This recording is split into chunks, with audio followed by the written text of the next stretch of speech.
Ang palabas ay nagsisimula sa isang flashback sa taong 1945 sa United States Prisoner of War Camp sa Nagasaki, Japan.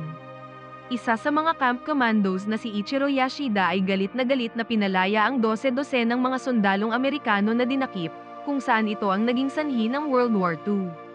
Pagkatapos magpakamatay ang masunuring kasamahan ni Ichiro, nagawang iligtas ni Logan si Ichiro na nagkataon na nasa kanyang kulungan mula sa isang malakas na pagsabog. Dahil sa pagsabog ay nasunog ang buong balat ni Logan, ngunit agad siyang nakarecover dahil sa kanyang healing ability.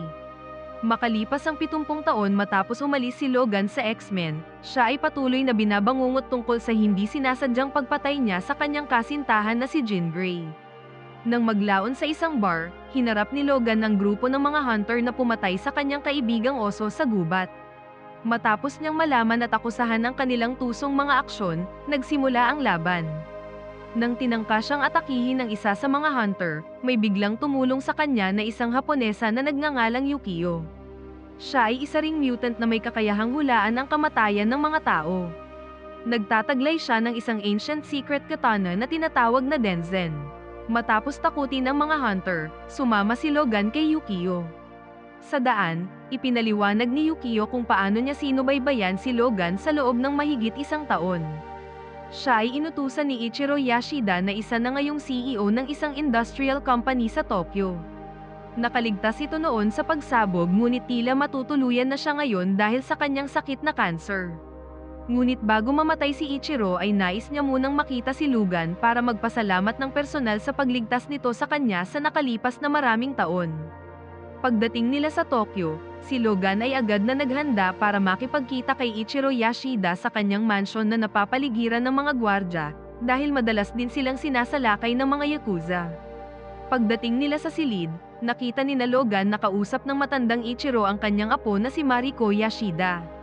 Si Mariko at Yukio ay sabay na lumaki at itinuturing ang isa't isa bilang kapatid. Para maging presentable, pinaliguan muna si Logan ng mga katulong. Pagkatapos ay oras na para lumapit si Logan kay Ichiro at sila ay makapag-usap habang si Dr. Green ay umalis muna. Ang kumpanya ni Ichiro ay may kakayahang ipasa ang healing ability ni Logan sa ibang tao upang maging immortal at mamuhay ng normal sa mahabang panahon. Nabanggit ni Ichiro kay Logan na kung ipapasa niya ito sa kanya ay gagamitin niya ito upang protektahan ang kanyang kumpanya at pamilya, lalo na kay Mariko na maraming nagtatangkang pumatay. Ngunit si Logan ay mariing tumanggi dahil ang kanyang buhay naman ang nakataya. Nang siya ay nakiusap kay Yukio na ihatid siya pauwi, napansin niya si Shingen Yashida na sinasaktan ng anak nitong si Mariko. Dahil sa labis na kalungkutan, si Mariko ay agad na naghanda upang tumalon sa malapit na bangin subalit napigilan ito ni Logan. Pagkatapos ay hinikayat ni Yukio si Logan na manatili muna doon ng 1 o 2 araw. Samantala, binisita ni Shingen ang kanyang ama na si Ichiro at sinabi sa kanya na wala siyang kakayahan na patakbuhin ang kumpanya. Ito ay dahil sa kamakailang taon ay muntik nang mabankrupt ang kumpanya sa ilalim ng kanyang pangangasiwa. Nang maglaon sa gabing iyon, nang muling nakita ni Logan si Jean sa kanyang panaginip, nagulat siya nang napansin niya ang doktor na isa rin palang mutant na nagpanggap sa anyo ni Jean. Tila may isang bagay na ipinasok ang doktor sa lalamunan ni Logan sa pamamagitan ng kanyang dila. Ito pala ay may layuning mapigilan ang kanyang healing abilities. Pagkatapos ng kakaibang panaginip na iyon, nagising si Logan at nalaman niya na si Ichiro ay pumanaw na. Sa araw ng libing ni Ichiro, naramdaman ni Logan na tila may dumating na panganib. Napansin niya ang tato ng yakuza sa kamay ng pari na lumapit kay Mariko. Nang tinangka niyang sabihin ito kay Mariko, siya ay agad na pinaputukan ng iba pang mga miyembro ng yakuza na parehong nagpanggap. Sa kabutihang palad ay tinulungan siya ng archer na si Kenoichiro Harada na dating kasintahan ni Mariko. Sumunod ang habulan sa pagitan ni Logan at ng mga kidnapper na kumuha kay Mariko. Habang sumusunod si Logan, ilang beses siyang tinamaan ng bala ngunit patuloy pa rin itong nakikipaglaban. Umaasa itong agad siyang makaka-recover subalit ang kanyang healing ability ay tila may pumipigil. Patuloy na tina-target ni Harada ang ilang mga yakuza gamit ang kanyang pana at palaso habang itinatakas ni Logan si Mariko. Balak ni Yukio na sumunod ngunit pinigilan siya ni Shingen. Nais ni Mariko na hayaan na siya ni Logan ngunit hindi ito sumuko sa pagprotekta sa dalaga. Sumakay sila sa bullet train at nang nagtanong si Logan kung saan pupunta si Mariko, tumugon ang dalaga na mayroong bahay ang kanyang pamilya sa hangganan ng Riles. Pagkatapos ay pumasok si Logan sa restroom ng train at sinuri ang kanyang sugat kung saan napansin niyang hindi ito gumagaling. Paglabas niya sa restroom ay sinalubong siya ng 4 na miyembro ng Yakuza at agad siyang inatake. Patuloy na lumaban si Logan at isa-isa silang itinapon sa labas, ngunit ang huli ay nagawang kumapit sa kanang hita ni Logan. Nakita ni Logan na tatama sila sa isang billboard kaya agad siyang tumalon hanggang sa napunta sila sa bubong ng train. Nagpatuloy ang kanilang laban habang sila ay umiiwas sa mga balakid na lumilitaw. Sa huli ay nagawa niyang tapusin ang Yakuza at agad na bumalik sa kanyang upuan. Sinabi ni Logan na kung may Yakuza sa loob ng train, siguradong may naghihintay sa kanilang destinasyon. Sumang-ayon naman si Mariko at ang dalawa ay agad na lumabas bago pa nila marating ang huling destinasyon. Tumuloy muna sila sa isang hotel bago sila magpatuloy sa paglalakbay. Pagsapit ng gabi, nakatulog na si Mariko at si Logan ay malayo pa rin ang tingin. Siya ay nag-hallucinate kung saan nakita niya si Jin sa balkonahe na sinasabing kalimutan niya ang lahat at manatili sa kanyang tabi.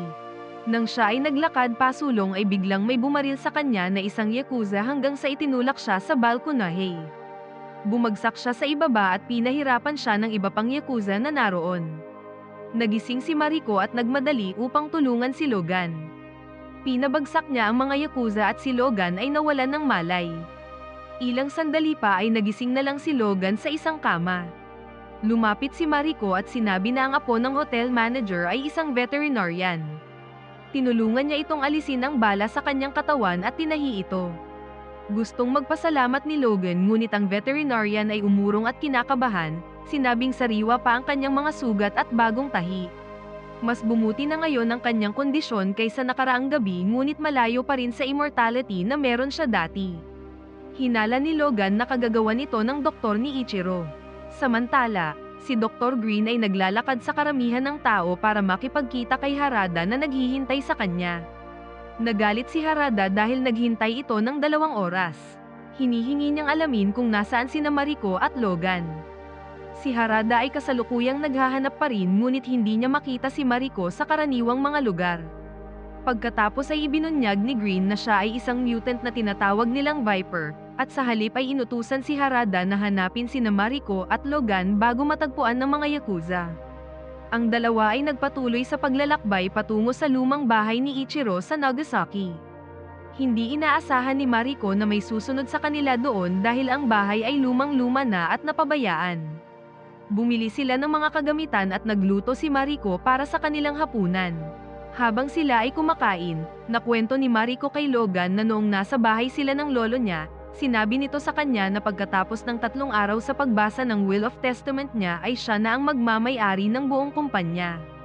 Ibinahagi rin ni Mariko na ang kanyang engagement kay Noboru ay isang arranged marriage lamang sa pamamagitan ng kanyang ama para sa isang kadahilan ng pampulitika.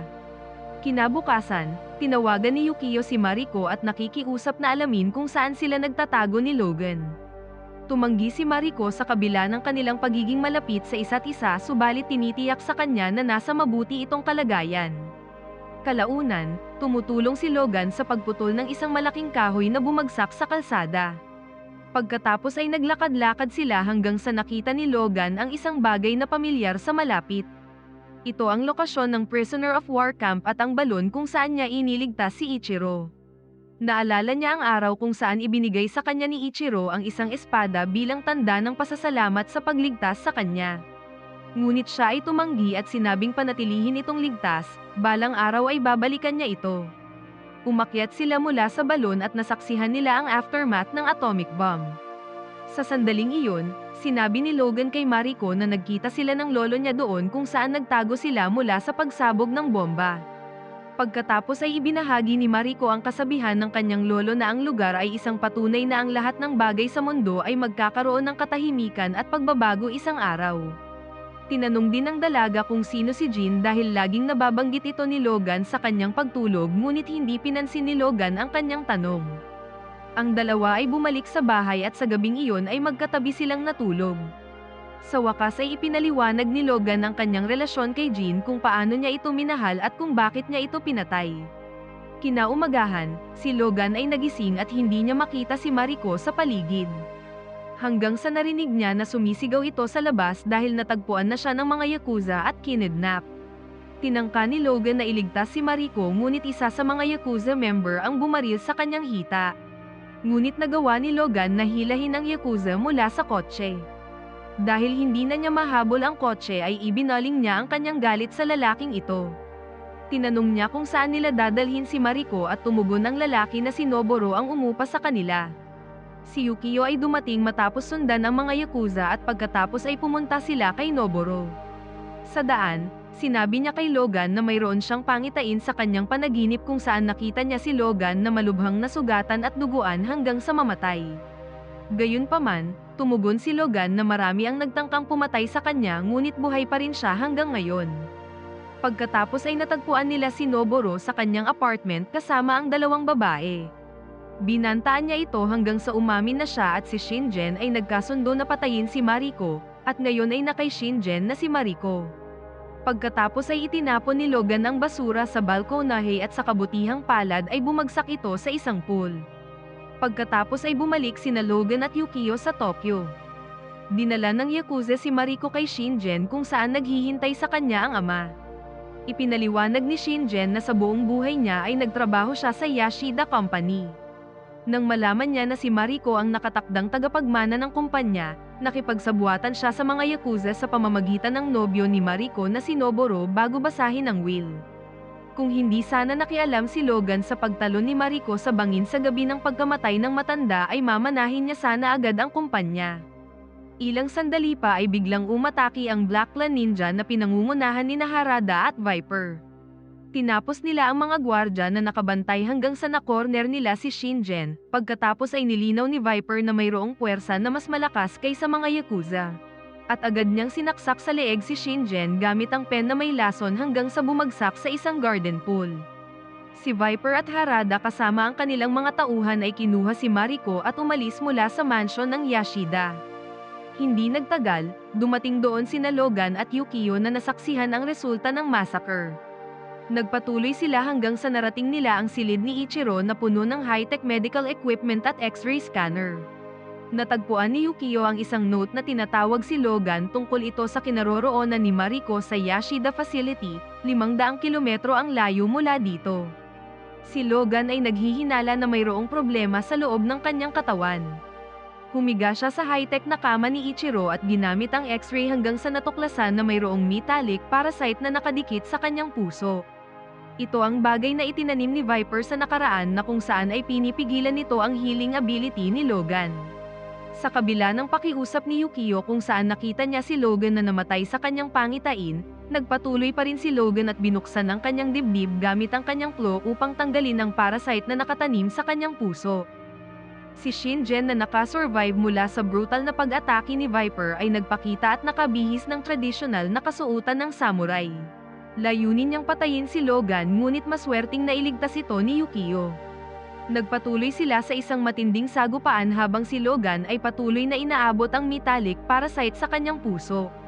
Sa huli, nagawa niyang hugutin ang parasite ngunit nawalan siya ng malay habang nakahiga sa kama at bukas ang malaking sugat sa dibdib. Dinaig ni Shingen si Yukio at nang tutuluyan na ito ay biglang sinangga ni Logan ang pag-atake gamit ang kanyang claw. Sa wakas, si Logan ay gumaling at agad na bumangon para labanan si Shingen. Inatake siya ni Shingen ng maraming beses ngunit nabigo ito na patayin si Logan ngayon na bumalik na sa normal ang kanyang healing ability.